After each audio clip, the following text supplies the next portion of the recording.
Hey everybody, it's Katie. Today we are going to be talking about my 7-year-old's crappy attitude and what my husband and I did to try to help change that attitude into our sweet, pleasant girl that we are used to.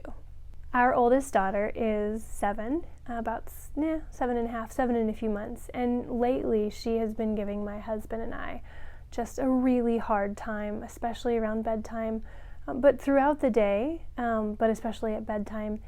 And her attitude has been poor, her actions have been frustrating and annoying, and we were kind of just racking our brains like, what is going on, what's happening to our kid? And actually a few weeks ago she had an epic meltdown that put the whole family kind of in a like, what is going on? This is the Twilight Zone, and she never acts that way. And so we were like, okay, what is going on?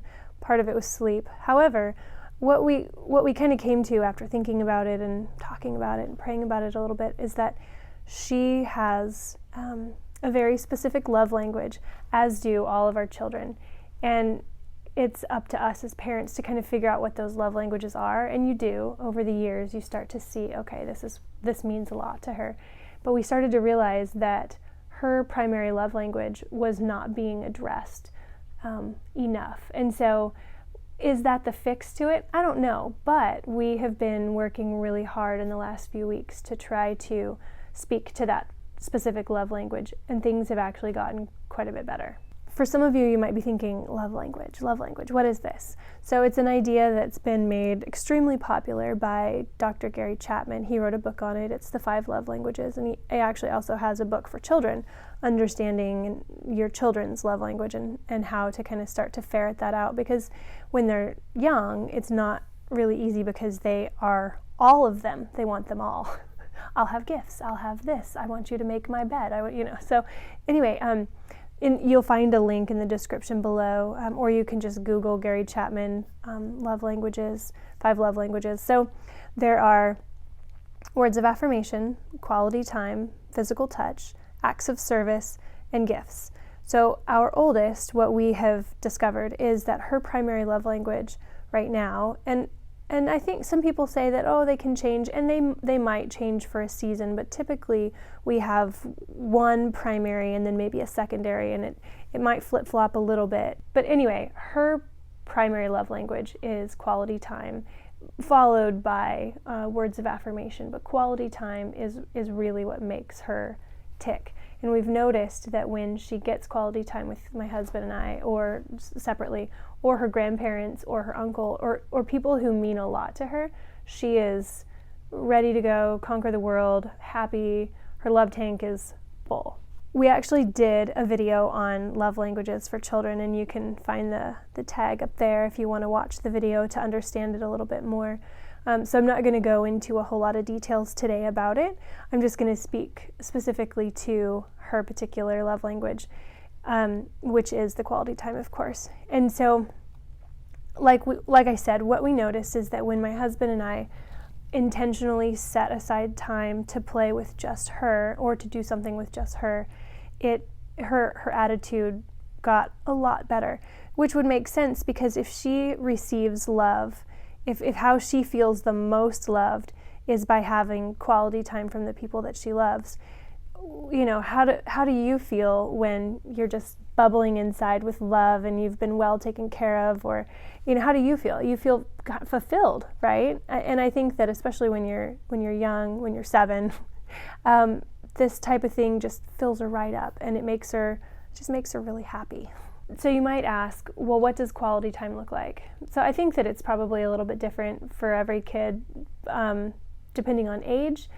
It's a little different, but the basic is right down here. It's quality time with the kid and the parent. And that's not like running errands or whatever. It's quality time, one-on-one, no distractions, that type of thing. So for our daughter, it would be that after I've put the younger sister to bed, it would be I'm playing one of her new favorites is Legos, and she really, really likes these Lego friends. And so she's like, okay, after sister goes to bed, I'll set a timer, which don't judge, but she would literally keep me there for hours if I let her. So we'll set aside a timer, because we still have bedtime and routine and teeth brushing and all that to do. So we'll say, okay, we'll set a timer for 15 minutes. We're going to play. At the end of 15 minutes, then it's time to get ready for bed and read and so on and so forth. Because what we realized is just the regular schedule of reading with mom and dad and snuggling wasn't quite enough. Because every night my husband and I both spend a little bit of time with her. We get into her bed with her and snuggle and read a book or, talk or whatever. But we realized that wasn't enough. She actually needed interaction where, it wasn't like, I'm doing this because you're going to bed. So playing with her, playing a game, a board game, a card game, watching her do her moves or her cartwheels, anything where she has our undivided attention. And I mean, I'll be the first to admit I'm not perfect, but sometimes my phone is here, and after about the 47th cartwheel, but what I'm understanding is that in order for her to actually feel like she has that quality time, she needs my undivided attention. And while I can't give her that all day long, it's not realistic, I can set aside parts of my day that I dedicate completely 100% to her. What does a kid who has quality time as their love language, what does an epic fail look like to them? It looks like me being on my phone while she's trying to tell me something or talk to me or wants me to play. It means not being willing to set aside time for her, just being too busy.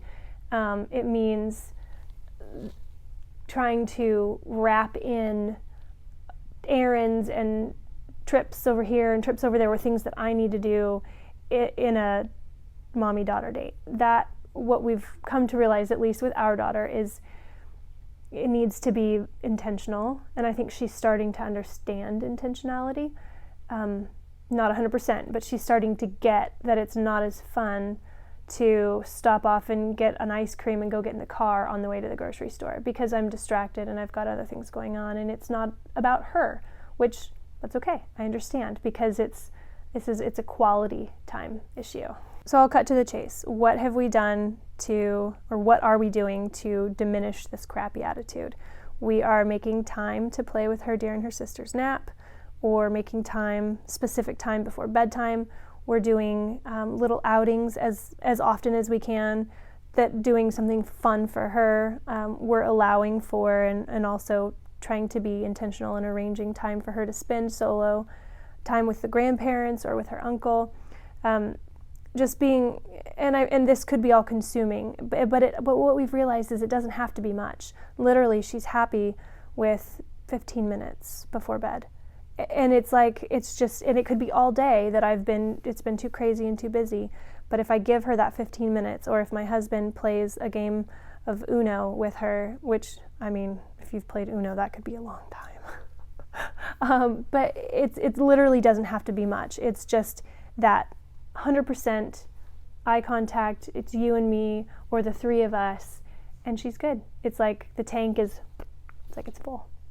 Guys, if you haven't checked us out on Facebook, we are there. We'd love to see you. It's just the KT Files. We post daily content. We'd love to have you join us. Also, if you're not a subscriber, consider clicking on the little bell and joining our KT Files family. We post videos just as often as we can about the things that we are going through as a family and what's happening in our lives, and we'd love to have you join us. So hope you guys are doing really well. Thanks for joining. And if you think this would be helpful for anybody that you know, I would be honored if you'd consider sharing it. And also, if you have any thoughts below, leave them below. Leave them in the comments below. Thanks, guys. Hope you have a great day. Bye.